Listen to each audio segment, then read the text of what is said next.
કંઈક કોન્ટિનેન્ટલ ખાવું હતું અને રાજકોટમાં ઓથેન્ટિક કોન્ટિનેન્ટલ ગોતવું બહુ અઘરું પડી જાય, કારણ કે થોડોક કાઠિયાવાડી સ્વાદ એમાં આવી જતો હોય છે.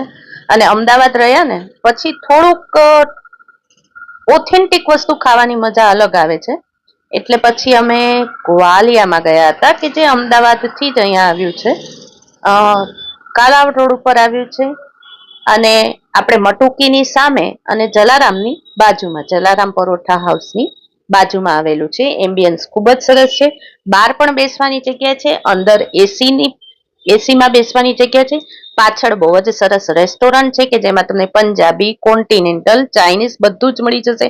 આગળ નાસ્તા મળી જશે, સ્વીટ્સ મળી જશે, છોલેપુરી કયો, અમૃતસરી કુલચા કયો, ગાંઠિયા, જલેબી, સ્વીટ્સમાં અલગ અલગ બધું જ મળી જશે. હા, અમે તો ખાસ કોન્ટિનેન્ટલ જ ખાવું હતું એટલે અમે લોકોએ લઝાનિયા ખાધું. બહુ જ ટેસ્ટી હતું. પ્રોપર ઓથેન્ટિક લઝાનિયા અને મેક્સિકન હોટપોટ. અને ક્વોન્ટિટી એટલી આવે છે કે તમે લોકો 4 જણ જાઓ ને તો આ બે જ વસ્તુમાં આરામથી તમારું પેટ ભરાઈ જાય. મમ્મીઝ યમી કિચન આવી નવી નવી જગ્યાઓ આપના માટે લઈને આવશે, પણ ખાસ એક લાઈક કરી દેજો. Bye bye.